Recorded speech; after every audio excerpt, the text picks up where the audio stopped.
Ya, shalom. Salam sejahtera dalam kasih Tuhan kita, Yesus Kristus. Kali ini saya akan membahas satu ulasan penting dan menarik dengan judul Debat paling seru antara Ustadz Masyud dengan Mas Tras. Ngaurnya Ustadz Masyud memahami Alkitab. Saudara-saudara, saya akan menyoroti minimal 3 hal terkait dengan debat seru antara Ustadz Masyud dengan Mas Tras ini. Yang pertama, beliau berkata bahwa Petrus dan rasul-rasul lain bisa menyembuhkan orang sakit, itu kan katanya. Yang kedua, Paulus sendiri sering berbohong. Dan yang ketiga, kekeliruan atau gagal paham Ustadz Masyud memahami Markus 16 ayat 17 sampai 18 terkait dengan minum racun maut. Sebelum saya lebih jauh untuk memberikan ulasan terkait dengan hal ini, ada baiknya kita saksikan dulu debat paling seru antara Ustadz Masyud dengan Mas Tras yang sebenarnya baru lulus kuliah sekolah tinggi teologi. Mari kita simak dan saksikan bersama. Saya akan persiapkan untuk kita.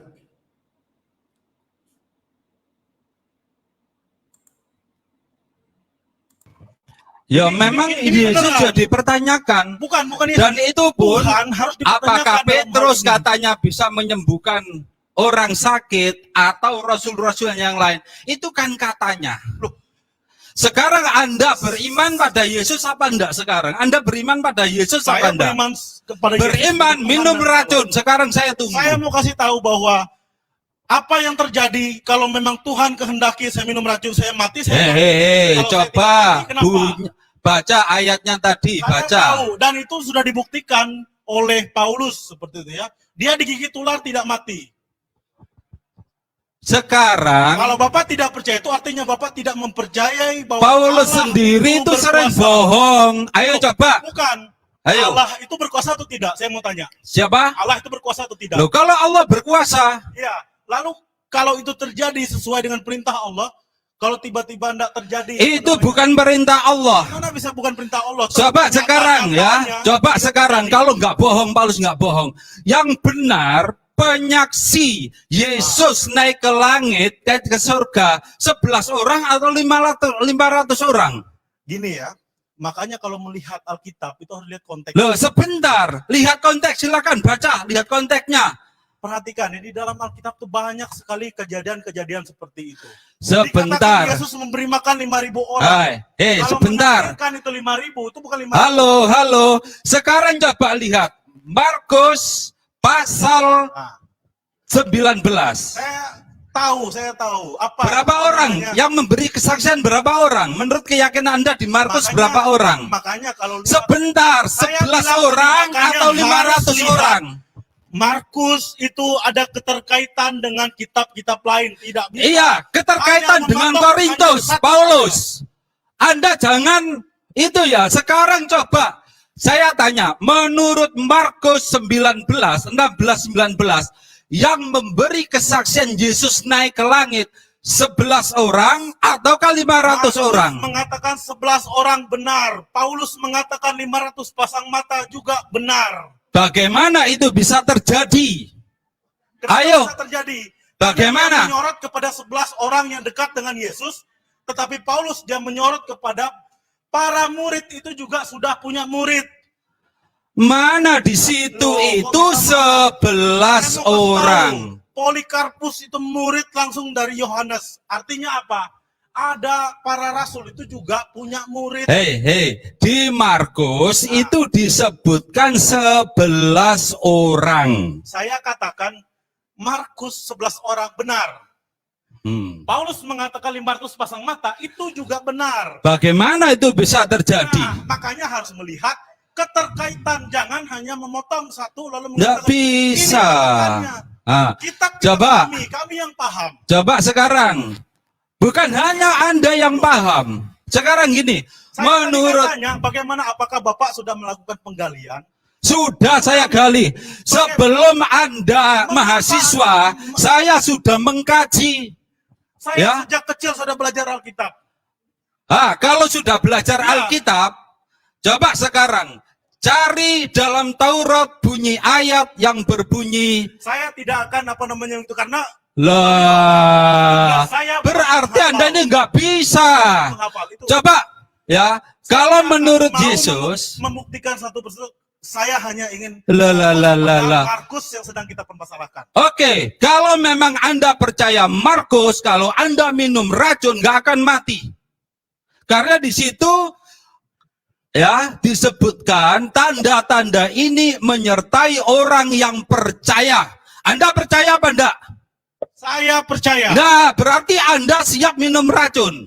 Saya juga mau tanya, kalau itu adalah perintah Tuhan untuk Bapak, Tuhannya Bapak, apakah Bapak berani juga melakukan Tanda-tanda ini menyertai orang yang percaya. Tuhannya Bapak itu menyuruh kamu bisa minum racun. Bapak percaya atau tidak? Sebentar, Saya mau tanya dulu itu. Lah. Pak, harus clear juga. kalau ada perintah dari Allah, saya minum racun. Sama, saya juga. Nah, ada perintah, tanda-tanda Karena ini. saya percaya dia berkuasa. Kalau saya mati, Lah. itu juga Coba sesuai dengan perhatikan kehendak semua ya. Tanda-tanda ini menyertai orang yang percaya. Berarti Anda sudah percaya, ayo minum racun maut. Anda jangan munafik. Gimana? Anda sudah Namanya? percaya apa belum? Ayo. Anda sudah percaya atau belum? Baca ayat ini. Ayo.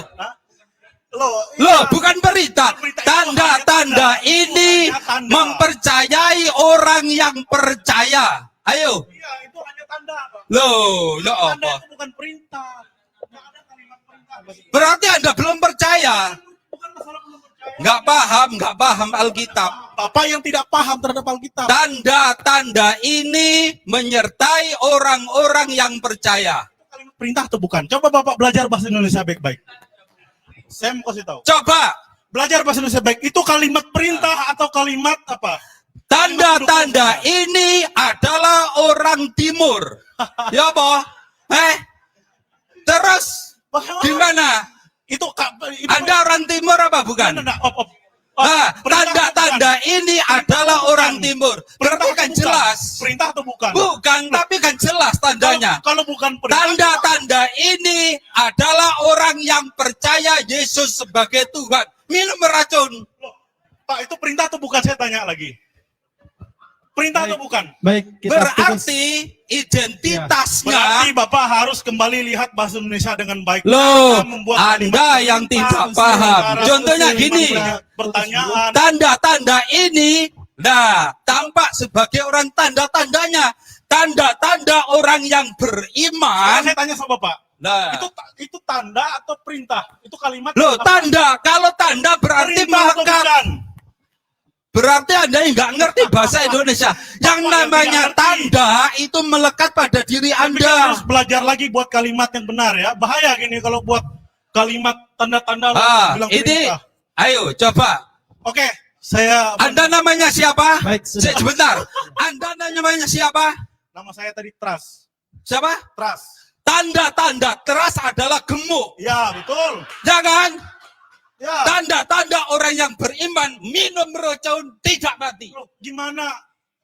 Lah, yaitu tanda-tanda Ya, teras oke. adalah gemuk. Betul, betul. Ya kan?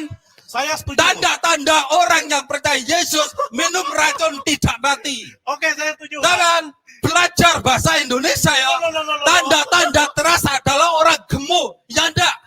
Ya, betul. Tanda-tanda orang yang percaya Yesus minum racun tidak mati. Saya percaya juga.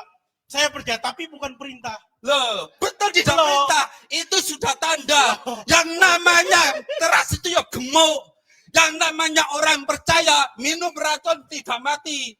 Oke. Ya kan? Baik, sudah selesai. Ustaz. Belajar bahasa. Oke, terima kasih. Lan. Ya, oke. Terima kasih, sudah selesai. Belajar ya. Oke.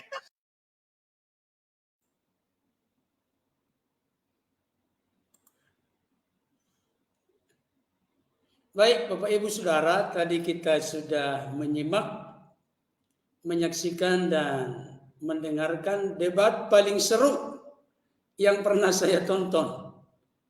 Konteksnya di situ Mas Teras bukan pembicara, tapi penanya dari pihak Kristen. Itu ada dialog antara Ustadz Masud dengan Bapak Pendeta Muriwali Yanto Matalu. Dan diberikan peluang kesempatan dari pihak Kristen untuk mengajukan pertanyaan. Dan itulah yang paling seru saya saksikan antara seorang pembicara dengan seorang penanya. Bahkan sampai ada yang menuliskan, kacau dialognya katanya. Saudara-saudaraku yang dikasihi oleh Tuhan, hal pertama yang perlu saya soroti terkait dengan dialog seru antara Ustadz Masud dengan Mas Tras. Ada beberapa catatan penting. Yang pertama, saya tadi menyimak sekaligus menyaksikan pernyataan dari Ustadz Masud yang berkata, Petrus dan rasul-rasul lain bisa menyembuhkan orang sakit, itu kan katanya. Katanya, itu kan katanya. Berarti dalam konteks ini Ustadz Masud terlalu maju bicara tetapi tidak punya bobot dan isi sama sekali. Dengan kata lain, beliau sangat ngawur dalam konteks ini. Petrus dan rasul-rasul lain menyembuhkan orang sakit. Itu bukan sekedar katanya. Tetapi ada realita, ada kenyataan yang dipaparkan di dalam Alkitab. Itu yang akan saya tunjukkan sekarang. Jadi sekali lagi kepada Ustadz Masud yang terhormat, menyembuhkan orang sakit oleh Petrus dan rasul yang lain itu bukan katanya, tetapi fakta dan data yang ada di dalam Alkitab. Mari coba saya buktikan untuk kita. Kisah Para Rasul 3 ayat yang ke-6 sampai ayat yang ke-8 dikatakan demikian. Tetapi Petrus berkata, emas dan perak tidak ada padaku, tetapi apa yang kupunyai kuberikan kepadamu. Demi nama Yesus Kristus orang Nazaret itu berjalanlah. Lalu ia memegang tangan kanan orang itu dan membantu dia berdiri. Seketika itu juga kuatlah kaki dan mata kaki orang itu. Ia melonjak berdiri lalu berjalan kian kemari dan mengikuti mereka ke dalam bait Allah. Berjalan dan melompat-lompat serta memuji Allah. Saudara yang dikasihi Tuhan, kalau nanti kita baca kepada pasal-pasal berikutnya terkait dengan cerita ini, orang yang lumpuh yang mana tiap-tiap hari diletakkan di dekat pintu gerbang bait Allah sudah berumur sekitar 38 tahun. Dia hanya hidup dari belas kasihan orang dengan cara mengemis di dekat pintu gerbang bait Allah. Tapi ketika Petrus bersama Yohanes lewat, mereka melihat kondisi keadaan dari orang lumpuh ini. Petrus berkata, emas dan perak tidak kami punya, tetapi apa yang kupunyai kuberikan kepadamu. Demi nama Yesus orang Nazaret itu berjalan. Jadi orang yang sakit, orang yang lumpuh berjalan. Tentunya memang bukan karena kuat gagah kehebatan dari Petrus dan rasul yang lain. Tapi karena kuasa nama Yesus. Tapi kalau menyebutkan Petrus dan rasul-rasul lain bisa menyembuhkan orang sakit, itu hanya katanya. Saya kasih tahu itu tidak benar. Memang Petrus dan rasul-rasul lain dipakai dalam pelayanan mujizat, pelayanan keajaiban yang lumpuh berjalan. Saya tidak sempat menyebutkan satu persatu, Bapak Ibu Saudara. Tapi saya akan sebutkan beberapa contoh lain terkait dengan Petrus. Di sini dikatakan judulnya saja dibuat Lembaga Alkitab Indonesia. Petrus menyembuhkan Eneas dan membangkitkan Dorcas. Saudara dikasihi Tuhan, di sini dikatakan ayat 34, kata Petrus kepadanya, Eneas, Yesus Kristus menyembuhkan engkau, bangunlah dan bereskanlah tempat tidurmu. Seketika itu juga bangunlah orang itu. Ayat 33, di situ didapatinya seorang bernama Eneas yang telah 8 tahun terbaring di tempat tidur karena lumpuh. Kembali lagi orang lumpuh disembuhkan. Jadi Petrus dan rasul lain termasuk nanti Paulus menyembuhkan orang sakit itu adalah realita, fakta, kenyataan yang tertulis dalam Alkitab. Maka dalam konteks ini juga Petrus membangkitkan Dorcas yang sudah mengalami kematian. Rohnya kembali kepada tubuhnya. Dia bangkit dari kematian. Oleh karena buah dari pelayanan Petrus oleh kehendak dan seizin Yesus Kristus atau Allah Tritunggal Maha Kudus. Jadi adalah sesuatu kesimpulan yang ngawur ketika Ustadz Masyud berkata bahwa Petrus dan rasul-rasul lain itu menyembuhkan orang sakit hanya sekedar katanya. Itu tidak benar. Realita kenyataannya, Petrus dan rasul-rasul lain dipakai oleh Tuhan dalam pelayanan mujizat, pelayanan keajaiban, pelayanan kesembuhan. Nah, yang kedua, kalau kita nanti menyimak dan menyaksikan para apologet dari saudara kita Muslim, mereka seringkali mengambil konklusi dan kesimpulan bahwa Paulus itu tukang berbohong, tukang berdusta.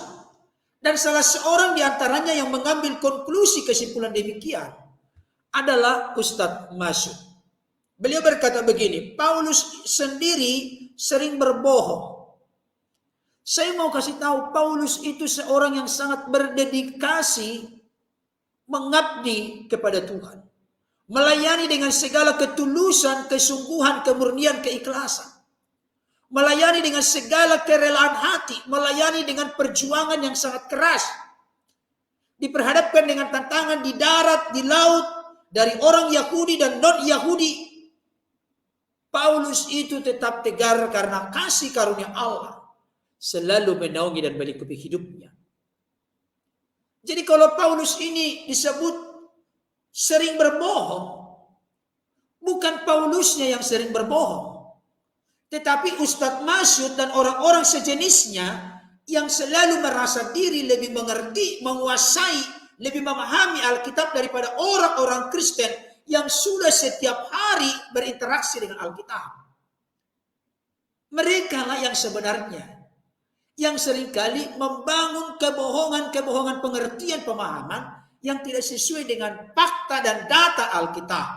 Kalaupun mereka mungkin membacanya secara harfiah, tapi mereka memiliki interpretasi, penafsiran, pengertian, pemahaman yang sama sekali gagal total.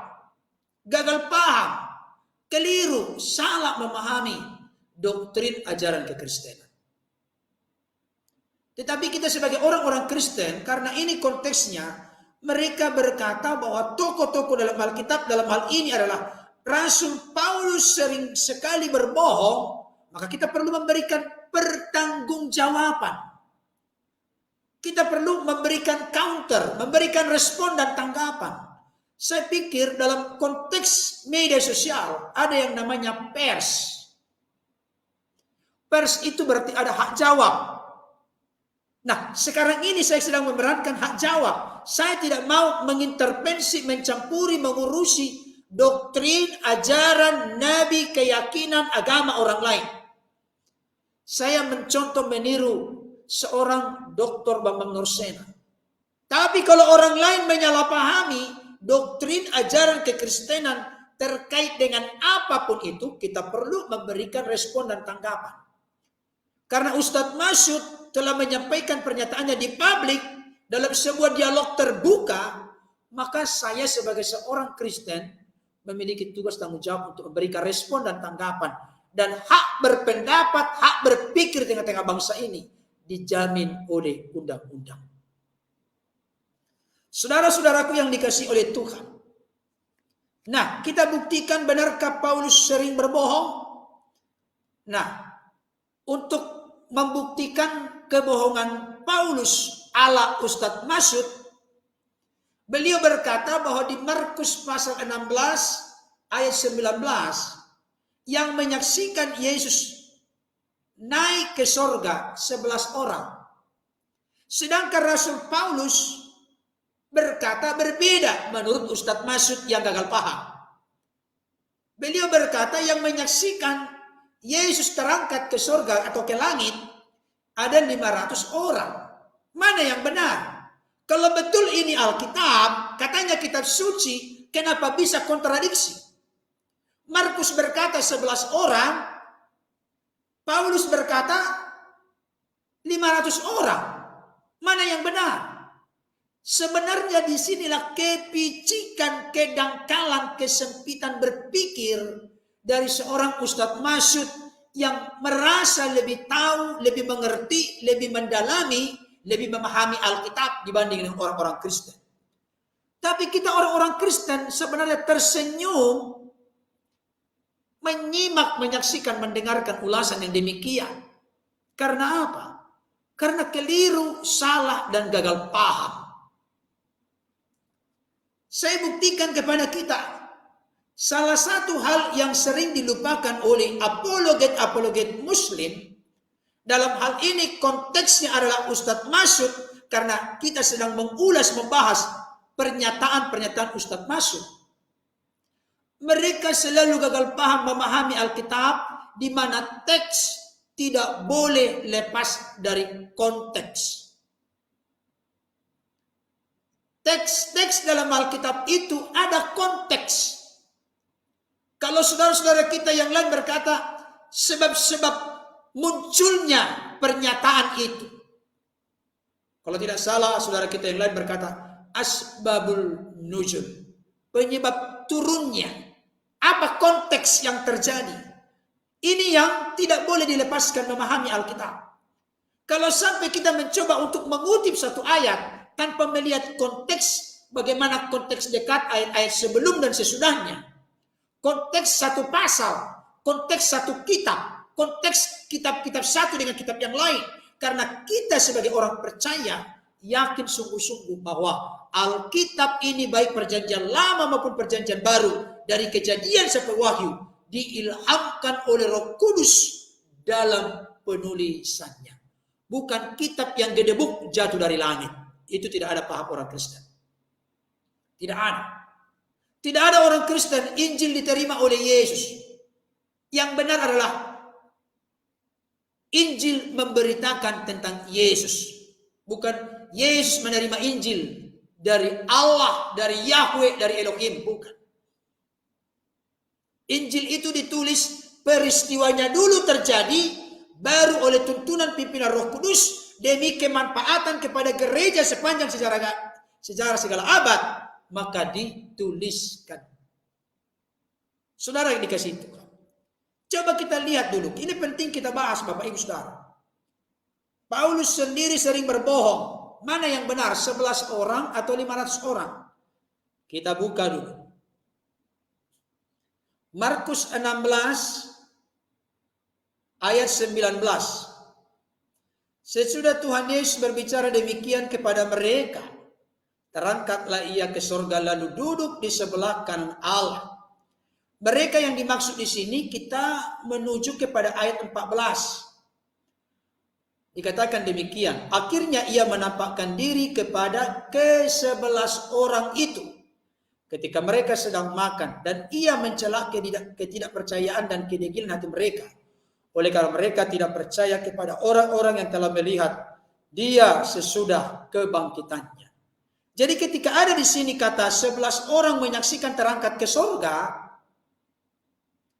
maka Ustadz Masyud menyimpulkan Kenapa di dalam 1 Korintus 15? Mari kita lihat dulu. 1 Korintus 15 ayat yang ke-6. Kan ini yang dimaksud oleh Ustadz Masud. Sesudah itu ia menampakkan diri kepada lebih dari 500 saudara sekaligus. Nah, tadi menampakkan diri kepada 11 orang dan menyaksikan naik ke sorga. Nah, di dalam 1 Korintus menampakkan diri kepada lebih dari 500 orang. 500 saudara sekaligus. Mana yang benar? Dalam konteks ini kalau kita melihat dari pernyataan seorang Ustadz Masud, dia menyimpulkan bahwa Markus yang benar, 11 orang. Atau barangkali beliau juga ragu dua-duanya. Tapi dia mengambil konklusi kesimpulan bahwa Paulus sendiri sering berbohong. Kenapa? Karena Markus berkata 11 orang yang menyaksikan naik ke sorga, sedangkan Paulus berkata di 1 Korintus 15 ayat 6, lebih dari 500 orang. Berarti Paulus ini tukang ngibul, tukang bohong, tukang dusta. Benarkah demikian memahami Alkitab? Oh tidak, Bapak Ibu Saudara. Menjawabnya sebenarnya sederhana kalau tahu konteksnya. Dengarkan baik. Penulisan Injil Markus itu lebih duluan daripada penulisan Injil 1 Korintus. Itu yang harus kita pahami pertama, Bapak Ibu Saudara. Jadi Markus ini menyebutkan bahwa yang menyaksikan Yesus naik ke surga 11 orang. Tapi informasi yang disampaikan Rasul Paulus, dengarkan baik, di sini kegagalpahaman, kekeliruan, kesalahan dari Ustadz Masud yang sok merasa diri lebih tahu Alkitab daripada orang Kristen. Itu kelemahan apologet-apologet dari luar agama Kristen. Merasa lebih tahu, lebih lihai, lebih cerdas, lebih menguasai dari orang Kristen. Tapi ngawurnya gak ketulungan. Paulus itu adalah seorang yang diakui Rasul Petrus sebagai rasul yang super cerdas. Memiliki akademi yang sangat mumpuni. Paulus itu backgroundnya sebagai seorang Saulus adalah murid dari Profesor Dr. Gamaliel. Untuk menjadi murid seorang Profesor Dr. Gamaliel itu tidak main-main. Tidak main-main Bapak Ibu Saudara. Tidak orang sembarangan, hanya orang-orang cerdas dan jenius. Salah satu murid Profesor Gamaliel adalah Paulus yang tadinya namanya Saulus. Saulus ini sebagai seorang akademisi, apalagi konteks kehadirannya belakangan, dia menyimpulkan semua penampakan-penampakan Yesus kepada banyak orang setelah kebangkitannya. Jadi Paulus di sini tidak berbicara konteks Yesus naik ke sorga, tapi Yesus menampakkan diri kepada banyak orang, banyak kelompok setelah kebangkitannya. Sedangkan Markus itu membahas tentang Yesus menampakkan diri kepada ke-11 orang sekaligus kepada masa momen kenaikannya ke sorga. Jadi jangan karena ada menampakkan diri, maka disimpulkan, oh ini konteksnya naik ke sorga. Itulah kegagalpahaman dan kengawuran dari seorang Ustadz Masud. Saya tegaskan kembali, informasi yang disampaikan oleh Markus itu benar adanya. Tapi tidak menyeluruh. Paulus yang datang belakangan karena sudah tahu peristiwa lebih holistik, lebih komprehensif, lebih menyeluruh. Maka dia katakan secara menyeluruh. Apa buktinya? Coba kita lihat. 1 Korintus 15 ayat yang ketiga. Sebab yang sangat penting telah kusampaikan kepadamu, yaitu apa yang telah kuterima sendiri ialah bahwa Kristus telah mati karena dosa-dosa kita sesuai dengan kitab suci. Perhatikan baik ya, kalau ada orang di luar sana punya keyakinan Yesus tidak mati melainkan seorang yang serupakan dengan dia, atau Yudas Iskariot yang serupakan dengan dia. Alkitab berkata berulang-ulang dari Injil Matius, Markus, Lukas, Yohanes, termasuk juga surat-surat rasul, termasuk juga fakta sejarah, fakta historis, menunjukkan, membuktikan bahwa Yesus benar-benar mati dengan cara disalib pada masa pemerintahan Pontius Pilatus. Jadi kalau ada keyakinan di luar sana yang berkata Yesus tidak mati, maka itu bukan Yesus yang dari Nazaret, anak dari Bunda Maria. Tapi itu Isa yang lain. Itu konteks kekristenan. Kita tidak mencampuri agama keyakinan orang lain. Ayat yang keempat, bahwa ia telah dikuburkan dan bahwa ia telah dibangkitkan pada hari yang ketiga sesuai dengan kitab suci. Perhatikan, bahwa ia telah menampakkan diri kepada Kefas dan kemudian kepada ke-12 muridnya. Sesudah itu ia menampakkan diri kepada lebih dari 500 saudara sekaligus. Kebanyakan dari mereka masih hidup sampai sekarang, tetapi beberapa di antaranya telah meninggal. Selanjutnya ia menampakkan diri kepada Yakobus, kemudian kepada semua rasul. Jadi ini konteksnya setelah kebangkitannya, Yesus itu memang menampakkan diri kepada banyak orang, termasuk kepada kedua orang yang menuju ke Emmaus. Mereka ketemu di tengah jalan dengan Yesus. Yesus menampakkan diri kepada mereka. Jadi Markus berbicara tentang sorotan tentang 11 di mana Yesus menampakkan diri kepada mereka, dan itu momen kenaikannya ke surga. Tapi yang menampakkan diri, Yesus itu banyak kali menampakkan diri karena setelah kebangkitannya 40 hari dia berulang-ulang menampakkan diri ke berbagai pihak, berbagai orang, termasuk kepada murid-muridnya. Termasuk kepada 500 orang sekaligus. Jadi konteks 1 Korintus itu berbicara tentang Yesus menampakkan diri kepada banyak kalangan, banyak orang. Tapi konteks yang disoroti oleh Markus hanya fokus kepada 11 orang yang akhirnya juga nanti 11 orang ini menyaksikan naik ke surga. Jadi bukan Paulusnya yang berbohong, tapi Ustadz Masyud yang gagal paham, yang merasa lebih cerdas, lebih pintar, lebih menguasai Alkitab dari orang-orang Kristen, tapi sebenarnya dangkal, miskin dan sempit pengertian pemahamannya. Nah, sekarang saya masuk kepada bagian yang ketiga.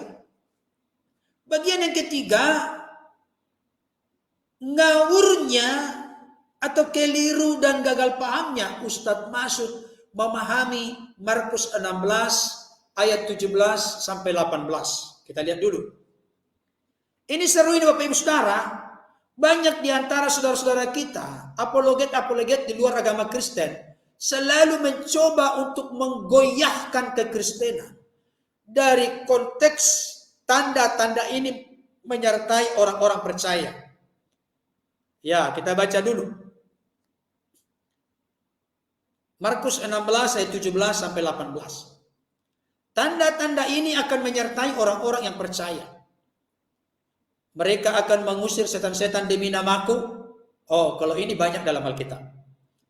Mereka akan berbicara dalam bahasa-bahasa yang baru bagi mereka. Mereka akan memegang ular. Ini memegang ular ini pengertiannya di sini. Orang Kristen itu bukan orang Kristen yang kurang kerjaan. Udahlah pegang ular yuk. Gak begitu. Tapi ini dibuktikan seperti yang sudah disampaikan oleh Mas Tras tadi. Dalam sebuah kesempatan setelah mendarat di sebuah tempat, Paulus itu digigit oleh seekor ular. Ternyata orang-orang di tempat itu berkata, waduh, kesalahan apa yang telah diperbuat orang ini? Baru sampai di tepi pantai sudah langsung digigit ular karena dibuat api unggun. Itu di dalam Kisah Rasul 28 ayat 3 sampai 5. Tapi ternyata Rasul Paulus menghempaskan gigitan dari ular itu dan tidak terjadi apa-apa kepadanya. Langsung terbukti di dalam kisah berikutnya setelah Yesus menyampaikan tanda-tanda ini. Dan sekalipun mereka minum racun maut, mereka tidak akan mendapat celaka. Mereka akan meletakkan tangannya atas orang sakit dan orang itu akan sembuh. Itu sudah saya buktikan tadi. Rasul Petrus itu, emas dan perak tidak aku punya, tapi apa yang kupunyai kuberikan kepadamu. Demi nama Yesus orang Nazaret itu berjalanlah. Maka orang lumpuh yang sudah 38 tahun lumpuh bisa berjalan kembali. Karena kuasa nama Yesus. Nah, yang dipersoalkan oleh Ustadz Masyud di sini, sekalipun mereka minum racun maut, mereka tidak akan mendapat celaka. Nah, saya mau sampaikan, saya tidak berupaya untuk ngeles, mencoba menghindar dari problem ini, dari kegagal pahaman dari Ustadz Masyud. sekalipun mereka minum racun maut, mereka tidak akan mendapat celaka. Perhatikan, mereka di sini siapa? Kan memahami Alkitab begitu Bapak Ibu Saudara, tidak boleh. Mereka itu siapa? Orang Kristen sekarang. Yes, orang Kristen sekarang. Mereka yang dimaksud di sini adalah pasal 16 ayat 17. Tanda-tanda ini akan menyertai orang-orang yang percaya. Siapakah mereka? Orang-orang yang percaya. Dalam rangka apa Yesus berkata demikian? Tidak boleh berdiri sendiri. Itulah yang saya katakan tadi, kalau kita memahami Alkitab, teks tidak boleh dilepaskan dari konteks. Dalam konteks ini Bapak Ibu Saudara, Yesus sedang memerintahkan tugas besar kepada para rasul, dan dari para rasul nanti akan muncul murid atau orang percaya. Dan janji kepada para rasul ini juga berlaku kepada murid-murid yang dihasilkan dari hasil pemberitaan para rasul, berarti dalam pengertian orang-orang percaya sepanjang sejarah segala abad. Ketika Yesus mau menyuruh para rasul untuk tugas besar, maka Yesus tidak membiarkan mereka dengan tangan kosong, dengan tangan hampa. Ada tanda-tanda yang akan menyertai mereka. Karena Yesus berkata dalam Matius 28 ayat 20. Dan ketahuilah, aku menyertai engkau senantiasa sampai kepada kesudahan zaman. Memang penyertaannya nanti akan diutus Roh Kudus. Makanya tidak dibiarkan yatim piatu. Dia tinggal dalam diri orang percaya dan menyertai selama-lamanya. Tapi penyertaannya bukan hanya penyertaan Roh Kudus. Kalau Roh Kudus sudah ada, maka kuasanya pasti ada. Dalam rangka apa? Bukan dalam rangka mencobai Tuhan, bukan dalam rangka membusungkan dada, bukan dalam rangka tes dan tes, bukan dalam rangka gagah-gagahan, bukan dalam rangka tanding-tandingan. Disinilah kegagalan total dari Ustadz Masyud, termasuk apologet-apologet lain yang selalu memakai minum racun maut ini untuk merasakan diri mereka benar. Kesaksian-kesaksian dari banyak hamba Tuhan yang sudah dibukukan, termasuk secara khusus pelayanan-pelayanan okultisme, pelayanan kuasa-kuasa kegelapan, Bapak Ibu Saudara. Ketika mereka pergi ke pedalaman mana, di sana mereka diuji keilmuan mereka, kehebatan mereka, menurut orang-orang di sekitar, di tempat mereka tuju. Mereka berniat jahat dengan berbagai cara, disambut dengan baik, disambut dengan ramah, dijamu, dibuat jadi tamu terhormat, tapi di belakangnya ada masalah-masalah yang mereka tidak sependapat, tidak setuju, mereka tidak suka sebenarnya, tapi mereka bermuka dua. Akhirnya mereka menaruh racun di makanan atau di minuman daripada utusan Tuhan ke tempat mereka. Oleh seizin Tuhan, oleh kehendak Tuhan, oleh kuasa Tuhan, kesaksian begitu banyak menunjukkan mereka tidak mengalami kematian. Bahkan justru orang itu mengaku sendiri bahwa mereka telah membuat racun di makanan dan minuman mereka. Tapi justru karena mereka tidak terjadi apa-apa, akhirnya orang yang berbuat itu bertobat dan percaya menerima Yesus sebagai Tuhan Juru Selamat. Itu sudah kesaksian yang biasa di kekristenan. Tapi konteksnya adalah konteks ayat 16, ayat 15-16. Lalu Yesus berkata kepada mereka, pergilah ke seluruh dunia, beritakanlah Injil kepada segala makhluk. Ini sebenarnya penekanan di ayat ini. Tapi Ustadz Masyud penekanannya adalah minum racun maut. Kalau diminum racun tidak mati baru benar Alkitabmu. Kalau minum racun maut, kau mati berarti Alkitabmu bullshit, omong kosong, kan itu maksudnya. Orang Kristen tidak sebodoh itu Ustadz Masyud. Bukan demikian memahami Alkitab. Alkitab itu dipahami secara benar dan bertanggung jawab. Ini dalam rangka misi pekabaran Injil, memberitakan Injil kepada seluruh dunia.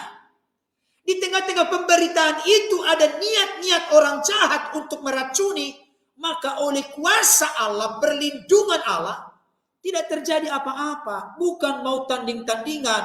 Kalau Alkitabmu benar, minum racun, yaitu konteksnya kan kita sudah tahu itu. Bahwa di sana ada racun, sudah tahu.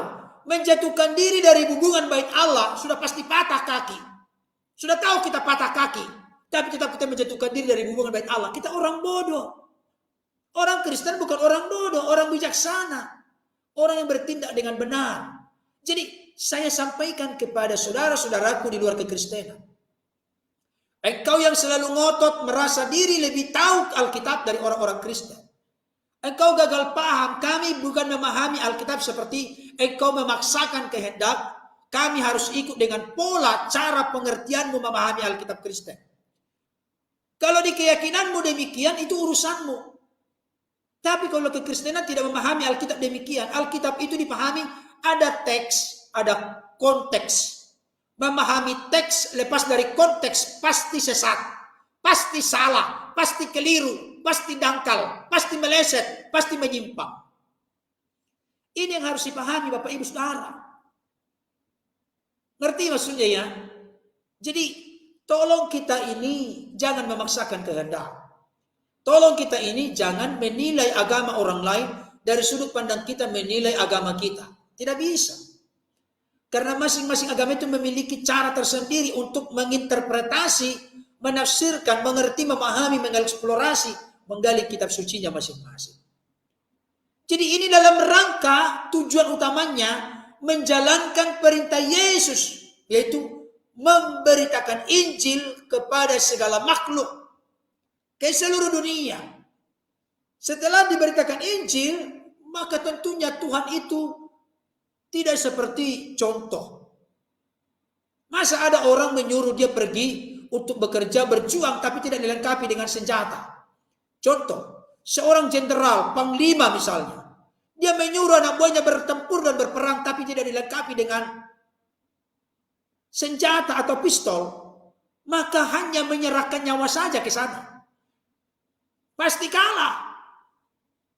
Tidak mungkin panglima di dunia ini lebih hebat daripada panglima di atas segala panglima, yaitu Yesus. Yesus mengutus murid-muridnya. Yesus melengkapi dengan tanda-tanda yang menyertai. Itu maksudnya. Tanda ini berlaku kepada siapa? Berlaku kepada para rasul saat itu. Dan juga kepada saudara dan saya. Kita orang-orang percaya sepanjang sejarah segala abad. Sampai Kristus datang pada kali kedua. Tetapi bukan untuk tanding-tandingan, uji percobaan, gagah mana, hebat mana, lebih unggul mana, Alkitabmu palsu, kitab suciku yang benar. Bukan itu tujuannya. Itu hanya bersifat keduniawian, memuaskan hawa nafsu dan kedagingan. Tapi konteks yang dimaksud Yesus di sini adalah konteks pemberitaan Injil. Dan berlaku kepada siapa pertama-tama? Tanda-tanda yang menyertai ini. Berlaku kepada murid-murid para rasul saat itu. Makanya ayat 20 dikatakan begini. Mereka pun pergilah memberitakan Injil. Perhatikan. Murid-murid ini nangkap apa yang dikatakan Yesus. Mereka pun pergilah memberitakan Injil. Karena ayat 15 tadi, pergilah ke seluruh dunia, beritakanlah Injil kepada segala makhluk. Setelah sudah Yesus naik ke surga, murid-murid para rasul tidak ongkang-ongkang kaki. Mereka pun pergilah memberitakan Injil ke segala penjuru, dan Tuhan turut bekerja dan meneguhkan firman itu dengan tanda-tanda yang menyertainya. Jadi pertama-tama tanda-tanda menyertai para rasul pertama-tama. Jadi kalau nanti ada pengertian pemahaman ini tidak berlaku kepada para rasul, tapi kepada orang percaya. Pertanyaan saya, rasul itu percaya enggak? Ya percaya dong. Mereka lah orang percaya pertama yang menikmati tanda penyertaan ini. Baru nanti masuk kepada murid-murid para rasul, murid-murid dari murid-murid para rasul, murid-murid dari murid-murid dari murid-murid para rasul, sampai kepada saudara dan saya. Jadi Bapak Ibu Saudara, orang-orang Kristen jangan terusik dengan pernyataan orang, Alkitabmu mah tidak benar. Karena apa? Buktikan kalau Alkitabmu benar. Minum racun seperti tadi. Kalau engkau benar-benar percaya Yesus Tuhan, minum racun. Kita sudah tahu itu racun, kita minum, ya kita yang bodoh.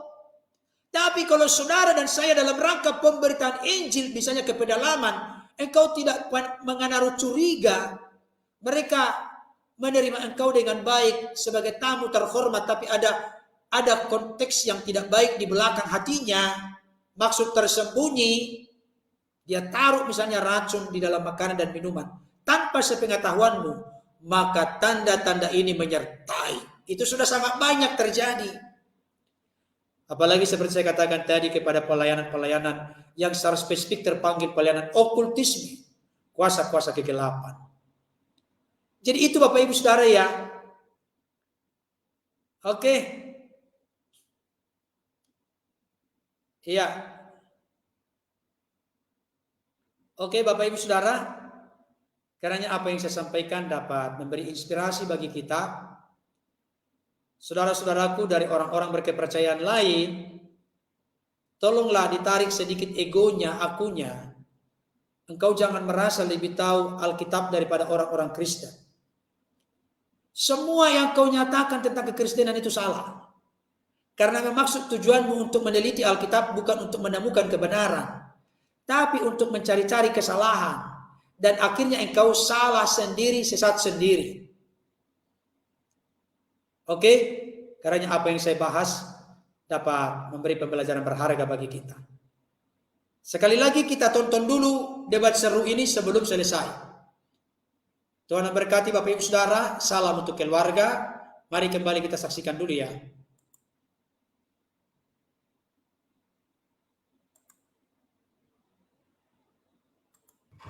Ya memang ini sudah dipertanyakan. Bukan Dan itu pun harus dipertanyakan. apakah dalam Petrus hal ini. katanya bisa menyembuhkan orang sakit atau rasul-rasul yang lain? Itu kan katanya. Loh, sekarang Anda beriman pada Yesus apa enggak sekarang? Anda beriman pada Yesus Saya apa enggak? beriman kepada Yesus. Beriman, minum racun. Sekarang saya tunggu. Saya mau kasih tahu bahwa apa yang terjadi kalau memang Tuhan kehendaki saya minum racun, saya mati, saya mati. Kalau saya Coba tidak mati, kenapa?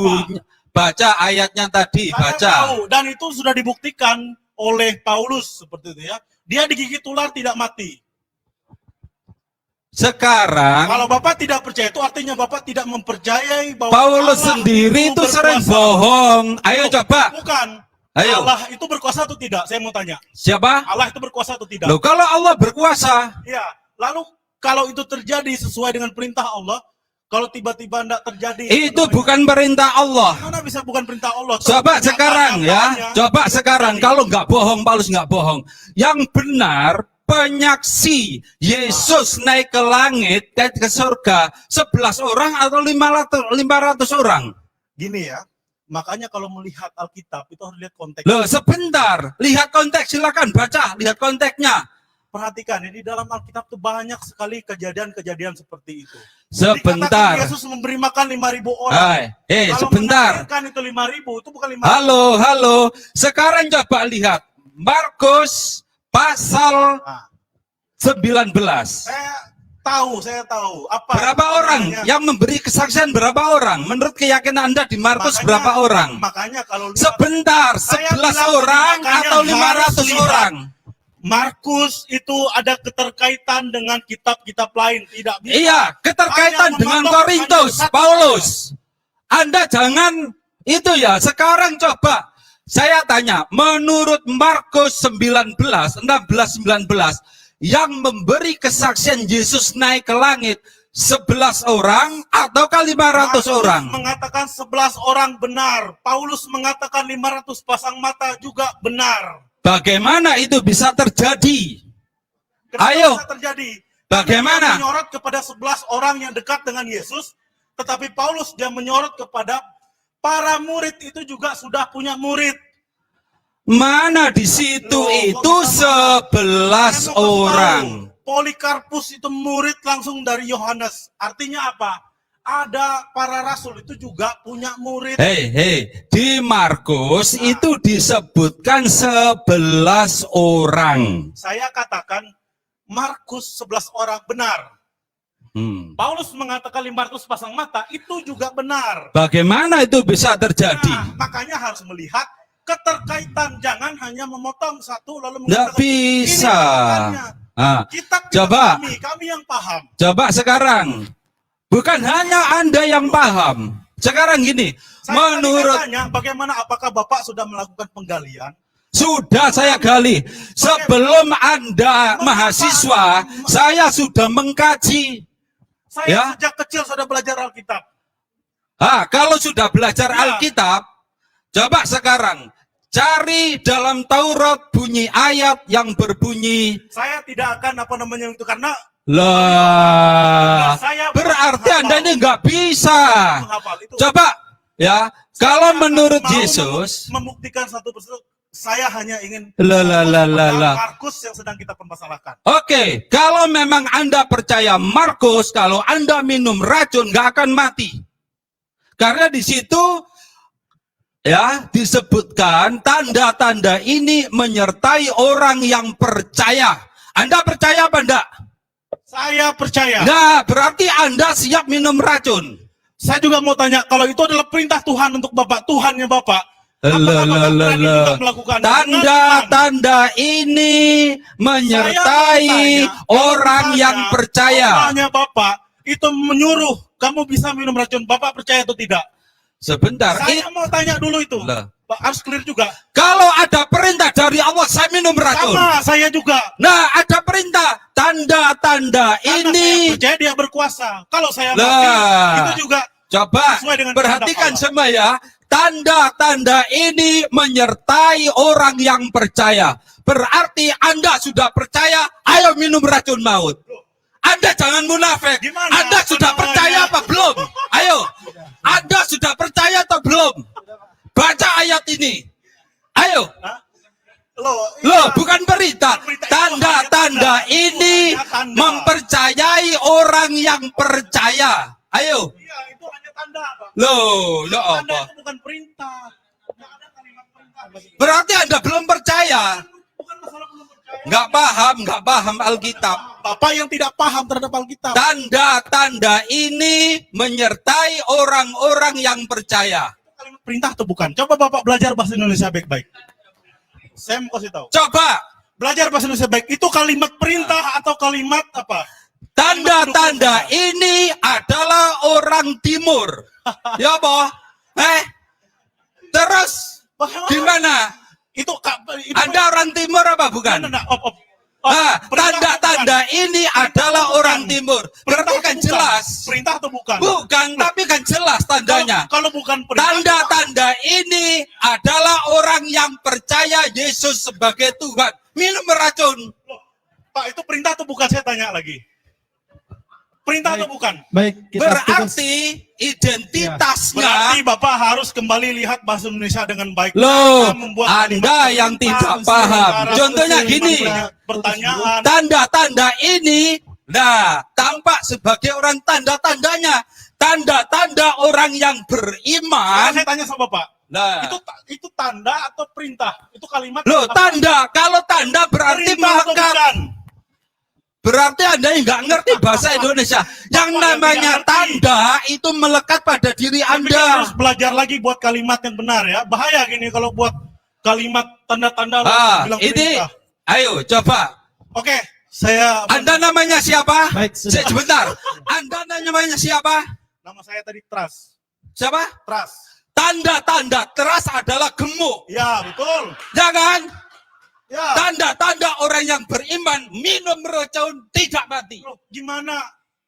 Lah, yaitu tanda-tanda Ya, teras oke. adalah gemuk. Betul, betul. Ya kan? Saya setuju. Tanda-tanda orang yang percaya Yesus minum racun tidak mati. Oke, saya setuju. Jangan belajar bahasa Indonesia ya. Loh. Tanda-tanda teras adalah orang gemuk. Ya enggak? Ya, betul. Tanda-tanda orang yang percaya Yesus minum racun tidak mati. Saya percaya juga. Saya percaya, tapi bukan perintah. Loh, betul tidak Loh. perintah. Itu sudah tanda. Loh. Yang namanya teras itu ya gemuk. Yang namanya orang percaya minum racun tidak mati. Oke. Ya kan? Baik, sudah selesai. Ustaz. Belajar bahasa. Oke, terima kasih, Ran. Ya, oke. Terima kasih, sudah selesai. Belajar ya. Oke. Oke, sekian tadi serunya perdebatan dari Ustadz Masyud dengan Mas Tras. Dan saya sudah memberikan respon dan tanggapan, kiranya dapat memberikan pembelajaran berharga bagi kita. Salam untuk keluarga, Tuhan Yesus memberkati. Dadah.